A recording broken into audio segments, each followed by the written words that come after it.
Class 9। आज हम एक नया चैप्टर स्टार्ट करेंगे। चैप्टर का नाम क्या है? Linear equation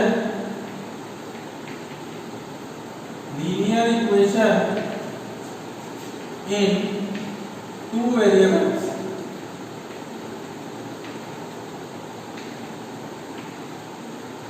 linear equation in two variables, ये चैप्टर का नाम है।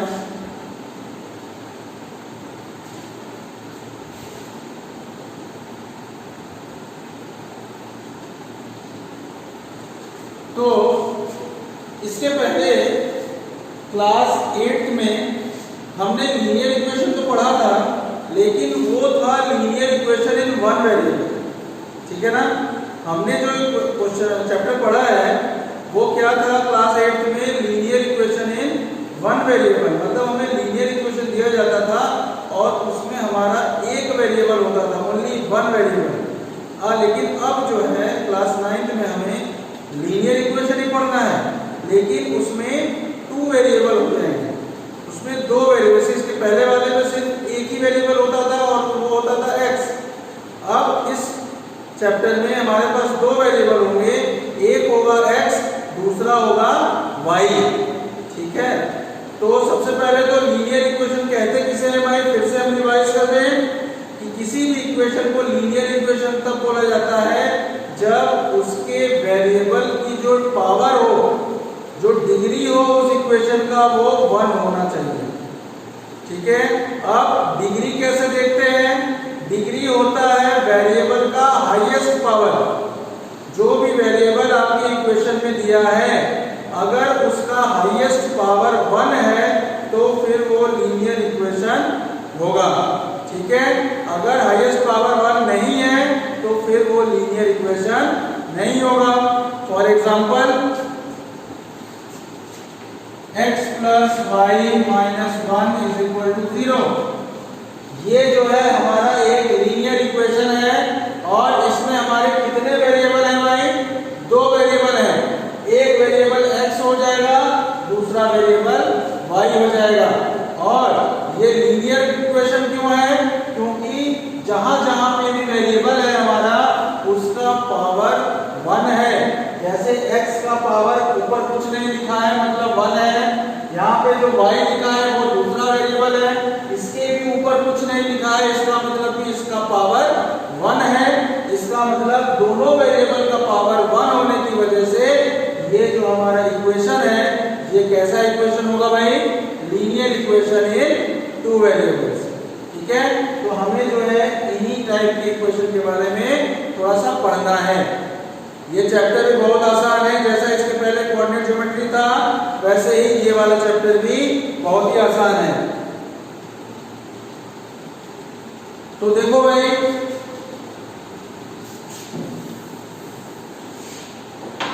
जनरल फॉर्म या फिर जनरल इक्वेशन क्या होता है इसका? जनरल इक्वेशन भी बोलते हैं या फिर स्टैंडर्ड फॉर्म भी बोलते हैं।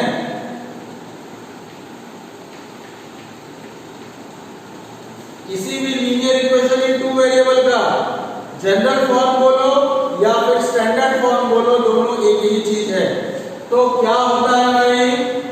ये होता है ax plus by plus c is equal to 0।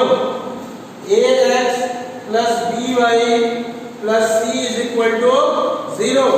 ये हमारा linear equation in two variable का स्टैंडर्ड फॉर्म है।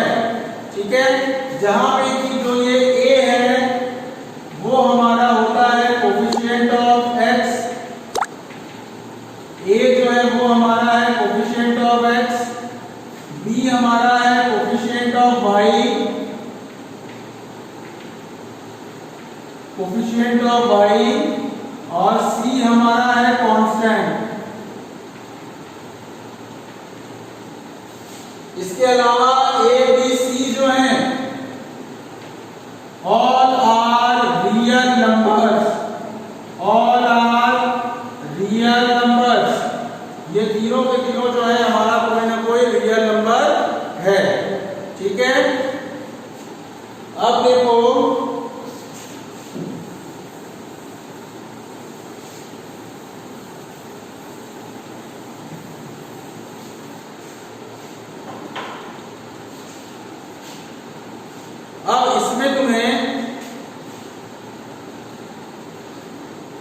क्या करना होता है, जो सबसे पहला एक्सरसाइज है उसमें तुम्हें बोलता है कि जो इक्वेशन तुम्हें दिया रहेगा उसको तुमको स्टैंडर्ड फॉर्म में चेंज करना रहेगा।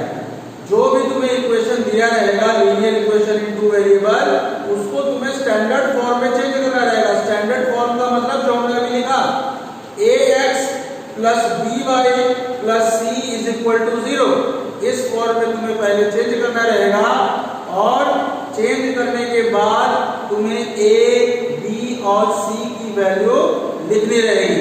ठीक है, जैसे मैं एग्जांपल बता रहा हूं कैसे क्वेश्चन रहेंगे। सपोज ऐसे दिया जाएगा भाई कि 3y is equal to 2x minus 4। Suppose ऐसे लिखा रहेगा और बोलेगा कि इसको स्टैंडर्ड फॉर्म में चेंज करो। ठीक है, इसको स्टैंडर्ड फॉर्म में चेंज करो और a, b और c की वैल्यू हमें बताओ। तो हम क्या करेंगे, जितने भी राइट साइड में जो कुछ भी लिखा रहेगा सबको हम लेफ्ट साइड में लेके आएंगे। और इसके अलावा एक चीज और करना है कि सबसे पहले हम x वाले को रखेंगे, फिर दूसरे वाले पे हम y वाले को रखेंगे और लास्ट में हम कांस्टेंट वाले को रखेंगे। बात समझ में आ रही है? जैसे जब हम इसको इधर लेके आएंगे तो स्टैंडर्ड फॉर्म हमारा क्या होता है, ax plus by plus c बराबर 0। इसका मतलब पहले x वाला टर्म रहता है, फिर y वाला टर्म रहता है, फिर कांस्टेंट वाला टर्म रहता है और फिर इक्वल टू 0 रहता है। तो यहाँ पे जो हमें दिया गया है 3y is equal to 2x minus 4, इसमें क्या करेंगे, हम इस x वाले को पहले इधर लेके आएंगे। तो मतलब ये 2x जब लेफ्ट साइड में आएगा तो क्या ये माइनस 2x हो जाएगा भाई? बोलो, क्या ये जो प्लस 2x है क्या वो माइनस 2x हो जाएगा?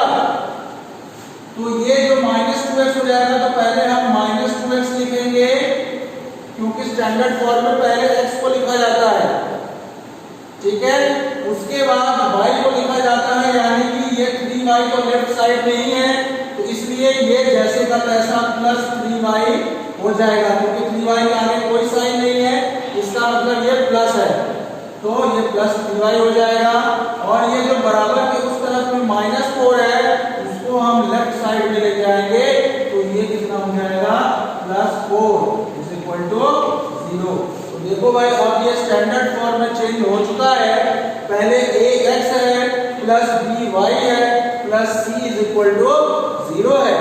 तो अब हम ये देख सकते हैं कि अगर हमको a, b और c की वैल्यू निकालनी हो तो हम कैसे a, b और c की वैल्यू लिखेंगे। तो a होता क्या है, x का कोफिशिएंट। तो इस इक्वेशन में x का कोफिशिएंट क्या हो जाएगा, माइनस। जब भी देखो भाई, जब भी हम कंपेयर करेंगे a, b और c की वैल्यू तो साइन को साथ में लेके कंपेयर करेंगे, कभी भी साइन को छोड़ना नहीं है। ठीक है, तो यहाँ पे हमारा जो a होगा वो हो जाएगा -2, b होगा +3 और c होगा +4 आंसर। ठीक है, मतलब ये जो इक्वेशन हमें दिया है उसका स्टैंडर्ड फॉर्म ये होगा और इसके स्टैंडर्ड फॉर्म से हम कंपेयर करके a, b और c की वैल्यू इस तरीके से लिख सकते हैं। किसी को कोई प्रॉब्लम है तो बताओ भाई।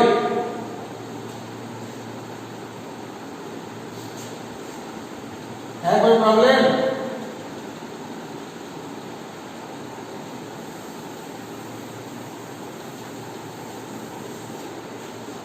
अब देखो एक और हम इक्वेशन बोलते हैं।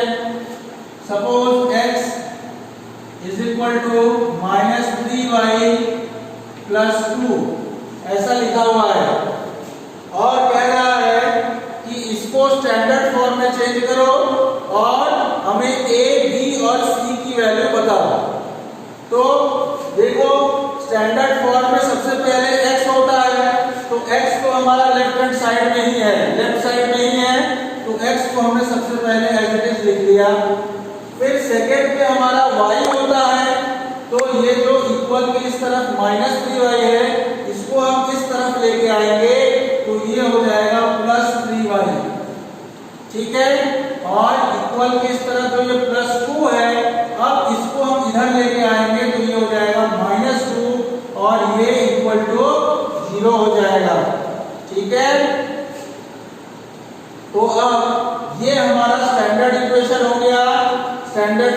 हो गया linear equation in two variable है ये, तो अब हम इसमें a b और c की वैल्यू निकालने के लिए क्या करेंगे, ax plus by plus c is equal to 0। तो इसका मतलब कंपेयर करेंगे अगर तो a इज इक्वल टू 1 हो जाएगा, b इज इक्वल टू 3 और c इज इक्वल टू -2 हो जाएगा। बात समझ में आ रही है? बिल्कुल आसान है। देखो पहले जो भी इक्वेशन दिया रहेगा उसको स्टैंडर्ड फॉर्म में चेंज करना रहेगा और फिर उसमें a b और c की वैल्यू इस तरीके से लिखनी रहेगी। क्लियर है? ठीक।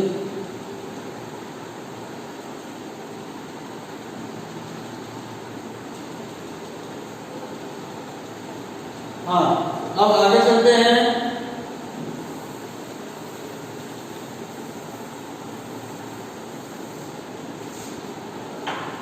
अब देखो भाई नेक्स्ट क्या है, solution of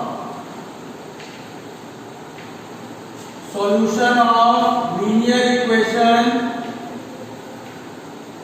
solution of linear equation in two variables.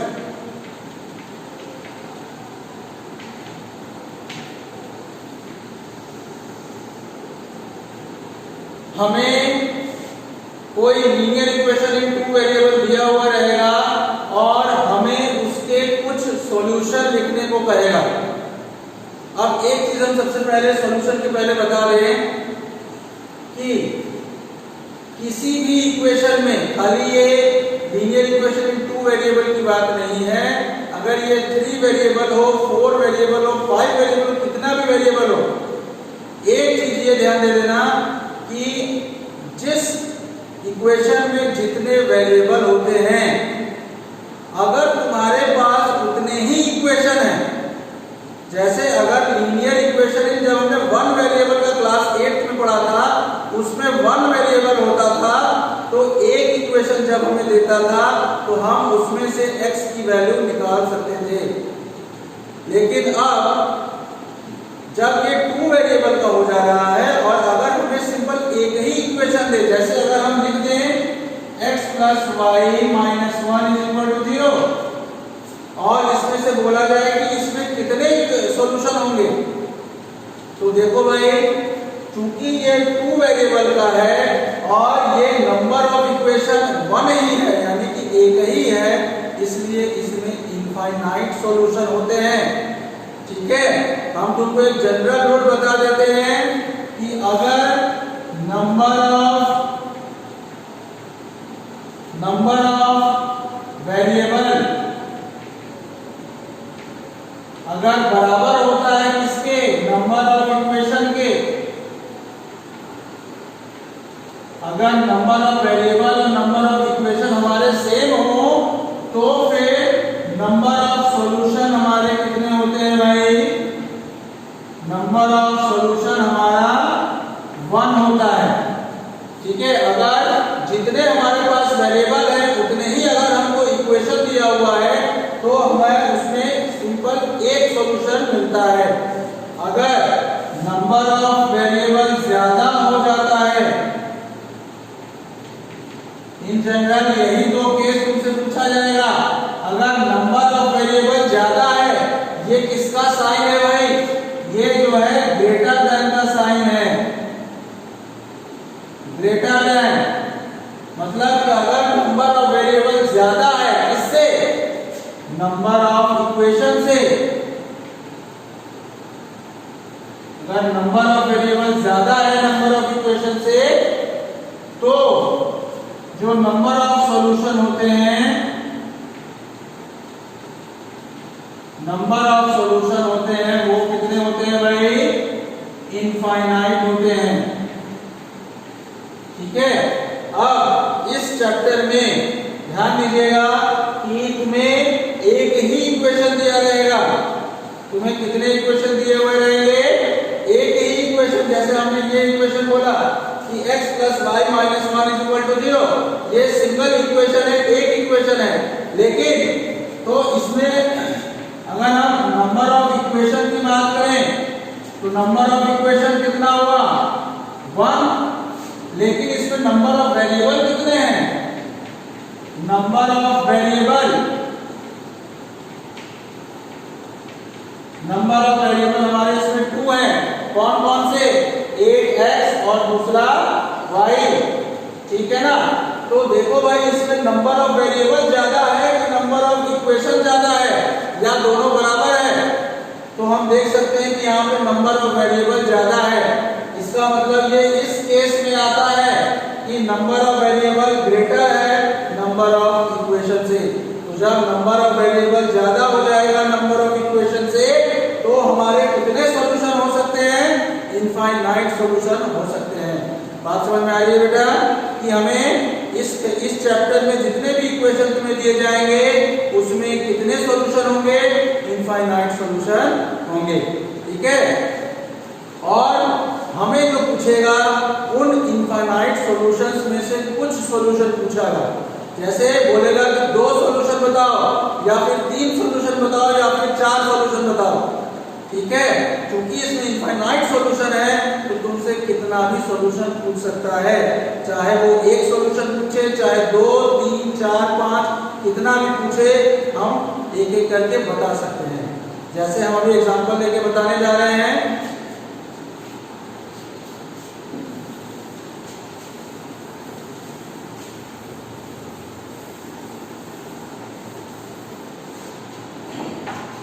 जैसे देखो, अगर हमें यही इक्वेशन दिया हुआ है कि x plus Y minus 1 is equal to 0, और बोल रहा है कि इस इक्वेशन, इसमें तो हमें कितने सॉल्यूशन होंगे भाई?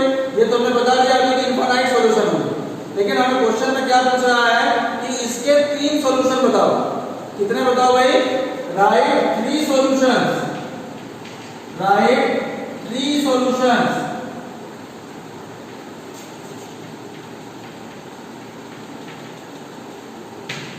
ठीक है, हमें इसके 3 सॉल्यूशन बताने हैं।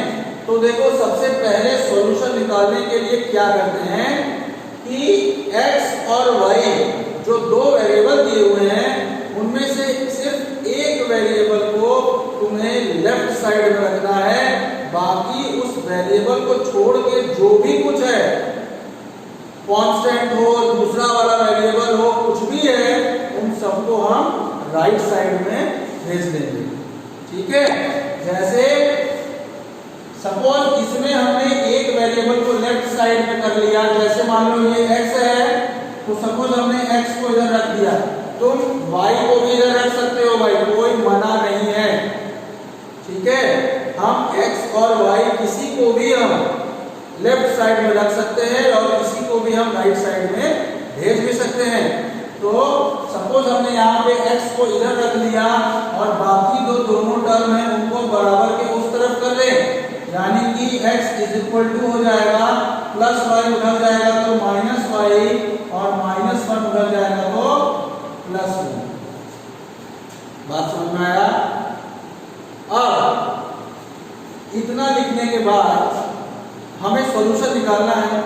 तो सबसे पहले हम ये जाने कि सॉल्यूशन को लिखने का तरीका क्या होता है, कैसे सॉल्यूशन को आंसर की तरफ में लिखा जाता है। जैसे सॉल्यूशन लिखने का तरीका होता है ये, एक स्मॉल ब्रैकेट बना के पहले x को लिखा जाता है, फिर कॉमा लगा के y को लिखा जाता है, फिर स्मॉल ब्रैकेट बंद कर दिया जाता है। ये किसी भी लीनियर इक्वेशन इन 2 वेरिएबल में सॉल्यूशन को लिखने का तरीका है। x की वैल्यू जो आएगी उसको हम पहले लिखेंगे, फिर कॉमा लगा के y की जो वैल्यू रहेगी उसको हम y की जगह पे लिखेंगे। तो ये पूरा का पूरा हमारा एक सॉल्यूशन माना जाएगा।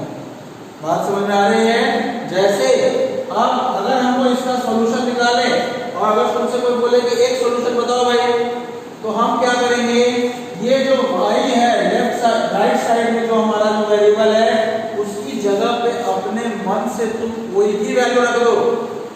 जो राइट साइड वाला वेरिएबल है उसकी जगह पे तुम अपने मन से कोई भी वैल्यू रख दो, ये तुम्हारी मर्जी है। जैसे अगर हमारा मन हो रहा है कि हम y की जगह पे 0 रख दे, तुम y की जगह पे 0 के अलावा 1 भी रख सकते हो, 2 भी रख सकते हो, -1 -2 -3 कुछ भी रख सकते हो, ठीक है। तो सपोज हमारा मन है कि हम y की जगह पे 0 रखें, तो हमने y अगर 0 रख दिया तो x बराबर कितना हो जाएगा, -y की जगह 0 + 1। तो x बराबर -0 का मतलब तो 0 ही हुआ, और 0 में अगर हम 1 प्लस कर दे तो कितना आएगा भाई, 1 आ जाएगा। तो x बराबर 1 हो गया, इसका मतलब x की वैल्यू 1 होगी और y की वैल्यू 0 होगी। तो इसको अगर हम इस तरीके से लिखना चाहें तो कैसे लिखेंगे भाई, ब्रैकेट के अंदर x की जगह पे क्या रखें, 1 और y की जगह पे 0, ठीक है। तो ये जो 1, 0 हुआ, ये मेरा एक सॉल्यूशन हुआ, ठीक है। अब हमें क्वेश्चन में दिया था कि 3 सॉल्यूशन बताओ भाई, कितने सॉल्यूशन बताओ, 3 सॉल्यूशन बताओ। तो ये तो हमारा बस एक ही सॉल्यूशन हुआ। अगर हमको और 2 सॉल्यूशन चाहिए ना, और 2 सॉल्यूशन के लिए हम क्या करेंगे, इसमें जैसे मैं y की जगह 0 रखा, अब तुम y की जगह 0 के अलावा कुछ और रख दो। सपोज हमने y की जगह 1 रख दिया, सपोज हमने y की जगह 1 रख दिया, तो अब x बराबर क्या हो जाएगा, माइनस y की जगह 1 रख रहे हैं तो 1 हो जाएगा +1। अब देखो -1 + 1 कितना होगा भाई, -1 + 1 0, तो x बराबर 0 हो जाएगा। तो दूसरा सॉल्यूशन हमारा क्या हो जाएगा, x बराबर 0 और y बराबर 1, ये हमारा दूसरा सॉल्यूशन हो जाएगा। इसी तरह हमारा तीसरा सॉल्यूशन के लिए हम क्या करेंगे, फिर से y की जगह पे अपने मन से कोई भी वैल्यू रख दें। सपोज अब हम y की जगह पे 2 रख रहे हैं, सपोज हम y की जगह पे क्या रखते हैं भाई, 2 रख देते हैं। तो x बराबर क्या हो जाएगा, माइनस है तो माइनस, y की जगह पे 2 और +1। तो x देखो -2 + 1 कितना होता है भाई, -1 होता है। तो जो तीसरा सॉल्यूशन होगा वो कौन सा होगा, बोलो भाई। x की जगह पे -1 है, इसका मतलब -1, y की जगह पे कितना है, क्या रखा था हमने, y की जगह पे 2 रखा था। तो ये हो जाएगा हमारा तीसरा सॉल्यूशन। तो ये एक सॉल्यूशन, 2 सॉल्यूशन, 3 सॉल्यूशन, ठीक है। तो इस तरीके से हम 3 सॉल्यूशन लिख सकते हैं। अब इसी तरह अगर हमें चौथा भी सॉल्यूशन पूछता तो फिर से हम y की जगह कुछ अपने मन से एक कोई और वैल्यू रख देते। जैसे हम कोई और वैल्यू रख देते तो हमें x की जगह पर कुछ और वैल्यू मिल जाता और हमें चौथा सॉल्यूशन मिल जाता, ठीक है ना। इस तरीके से हम कोई भी इक्वेशन रहेगा तो उसके हम जितने भी सॉल्यूशन बोलेगा उतने सॉल्यूशन हम निकाल सकते हैं। बात समझ में आया भाई, ठीक है, चलो ओके।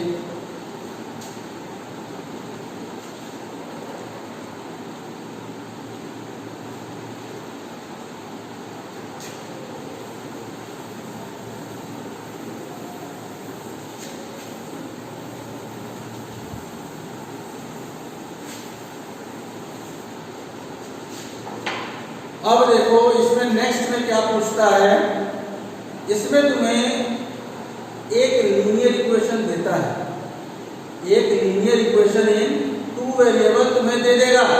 जैसे फॉर एग्जांपल 2x - y + 1 = 0, ठीक है। ये इक्वेशन तुम्हें दे दिया हुआ है और अब तुम्हें एक सॉल्यूशन, यानी कि तुम्हें ऐसा बोलेगा कि चेक करके बताओ, चेक करके बताओ कि ये जो 1,3 है क्या ये इस इक्वेशन का एक सॉल्यूशन है, ऐसा तुम्हें चेक करना रहेगा। एक इक्वेशन दिया जाएगा और एक कोऑर्डिनेट 1,3 ऐसे सॉल्यूशन दिया जाएगा और पूछेगा कि क्या ये जो हमने लिखा हुआ है क्या ये इस इक्वेशन का एक सॉल्यूशन है।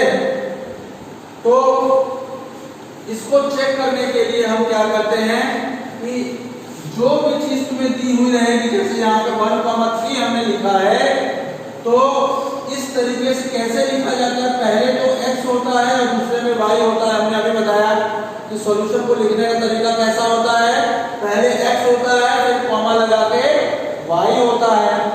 इसका मतलब यहाँ पे जो ये 1 है वो किसकी वैल्यू है भाई, x की या y की, ये x की वैल्यू है, ठीक है। x की वैल्यू 1 हो जाएगी और y की वैल्यू 3 हो जाएगी। इतना तो हमको समझ में आ रहा है इसको देख के। तो इसको देख के हम अपने से लिख लेंगे x = 1 एंड y = 3। अब जैसे ही तुमने ये चीज लिख लिया, अब जो इक्वेशन तुम्हें दिया हुआ है उसमें जहां पे x है, x की जगह पे तुम रख दो 1 और y की जगह पे रख दो तुम क्या 3। और रखने के बाद देखो क्या लेफ्ट हैंड साइड और राइट हैंड साइड दोनों बराबर आ रहा है।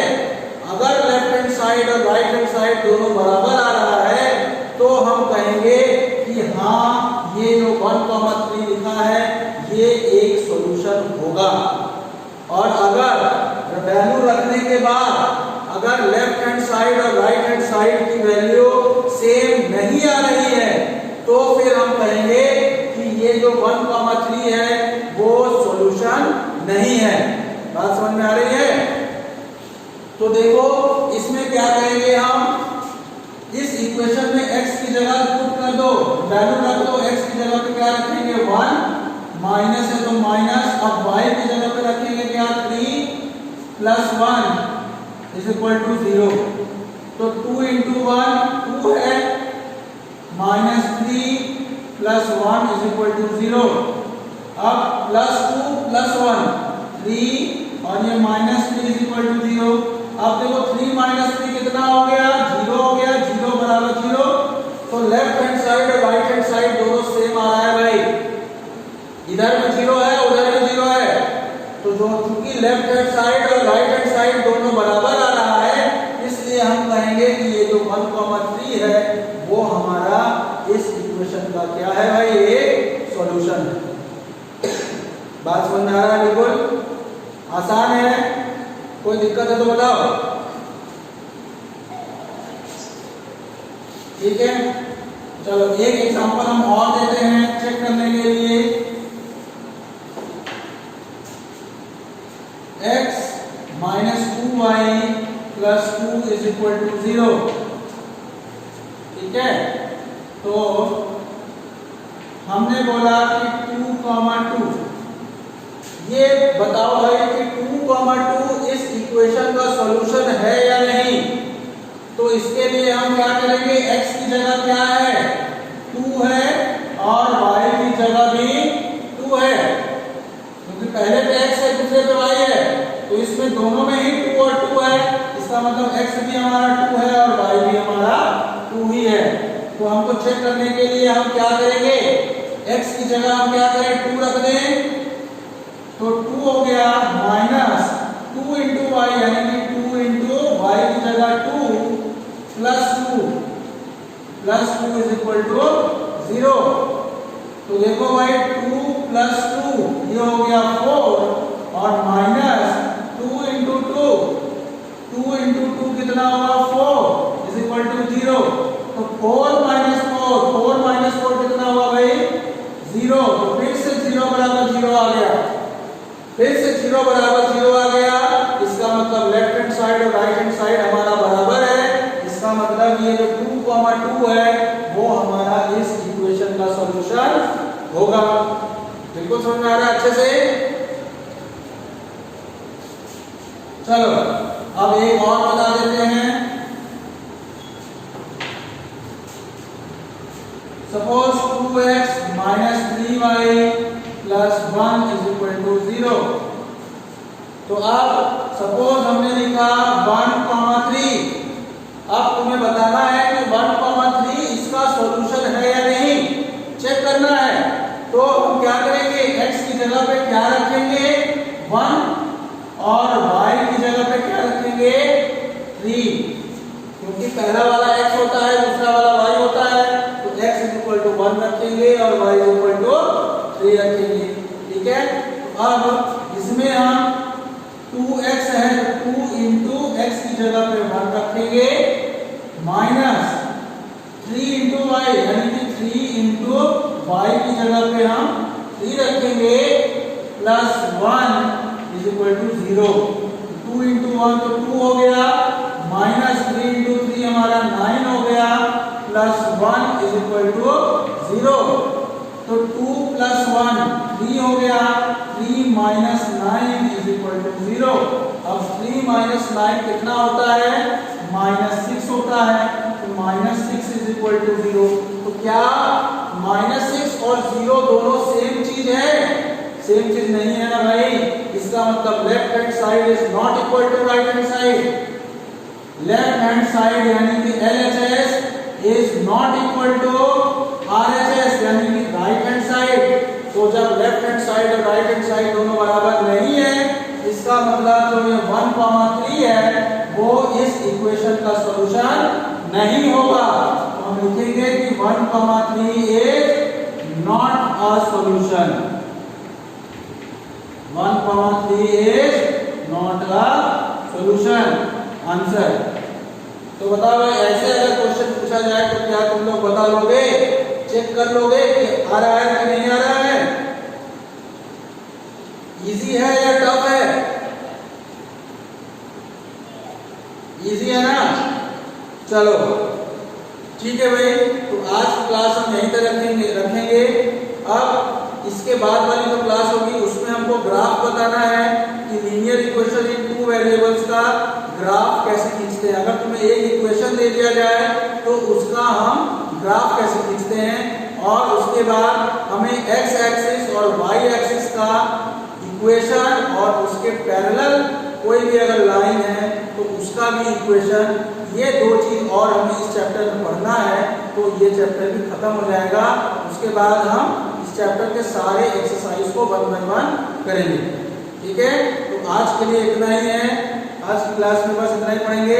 अब इसके बाद हम कल क्लास में आएंगे, ठीक है, और इसके आगे कंटिन्यू करेंगे। चलो ऑफ करोगे।